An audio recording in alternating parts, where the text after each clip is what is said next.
Today's video is day number 3 of my Lucid Dreaming challenge, and I am happy to report that I was completely successful last night and I had a lucid dream. So it took me 2 nights, and on the 3rd night, I ended up having a lucid dream. So I wanted to do a video every single night until I had a successful lucid dream, so I can show people, step-by-step directions on how to have it. So I'm glad it did happen kind of quickly, so I didn't have to make 30 of these videos. But I'm going to describe to you exactly my bedtime routine, my lucid dreaming techniques, and the reality checks. So the reality checks I've been doing for this entire challenge is the bracelet around the wrist. You don't take it off at all. Not in the shower, you sleep with it on, it never leaves your wrist. So last night I set my alarm for 20 random reality checks. Every time it went off, I checked my bracelet. Now after I checked my bracelet, I went along throughout the day. As I was going to bed, I didn't do any type of meditation or any relaxation techniques. I again, similar to my last video, I stared at my bracelet for about 60 seconds. It's got 3 different colors on it. I was memorizing the colors, I was feeling it, taking in the texture of it, really forcing myself to take in this bracelet so I'd look at it in the dream and telling myself over and over, do a reality check, look at that bracelet. So as I was going to bed, I did the count yourself to sleep method. I use that one pretty much every time as I lie down to begin going to sleep. I have videos on how you can do that. So I did the count yourself to sleep method and I dozed off. I didn't get into any kind of dream after that.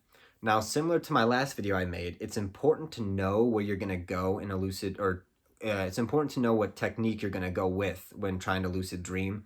So when I woke up in the middle of the night, I already knew I was going to be doing an either mild technique or a lucid dreaming incubation technique. Now I have videos on how you can do both of these techniques.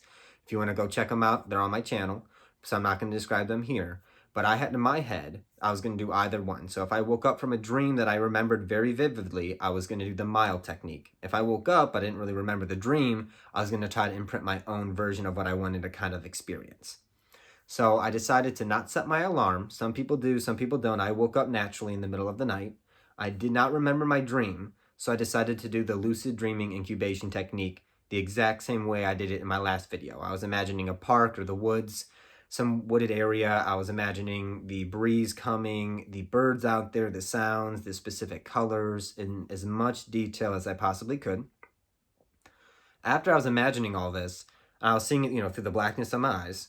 A lot of hypnagogic images did start to pre-fire. Similar to my last video, I was seeing all these white flashes, but actually, the difference is, this time it actually worked. So the cool thing is, once those lights started to flash through the darkness, some figures actually started to take form, and it actually started to present itself in somewhat of a wooded outside scene. So I stayed very calm, and the dream started to fade into where I was outside. There were woods all around me, and my exact visualization wasn't there, but I was able to put myself in an outside environment. So I immediately looked at my wrist, and my bracelet was completely gone. It was not on my wrist, and I knew I hadn't taken it off, and I was immediately aware that I was in a dream, so I became lucid right away. I will say that was the easiest lucid dreaming reality check I have ever done in my life. If anybody's been struggling with doing reality checks or not being confident in them, this technique is one I would absolutely recommend. It's my first time I've ever tried it. And anytime I do a reality check in a lucid dream, even when I've had successful ones, I do them twice. I always want to double check. So I'll count my fingers and I'll count them again, or I'll do the fingers through the hand a couple times. I will always double check it.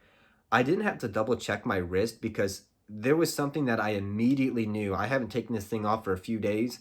And why is this off now? I didn't have any second guessing. I was fully aware. My attention was fully in the dream. I was really excited to have that kind of confidence in the dream. So I immediately was trying to kind of take off, but it did not last long at all. It maybe lasted like 10 seconds.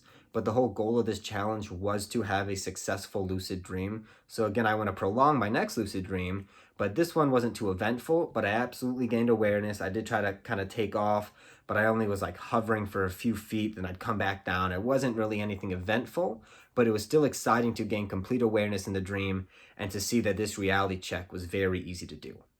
And as always, remember, this shit is so easy, you can do it in your sleep.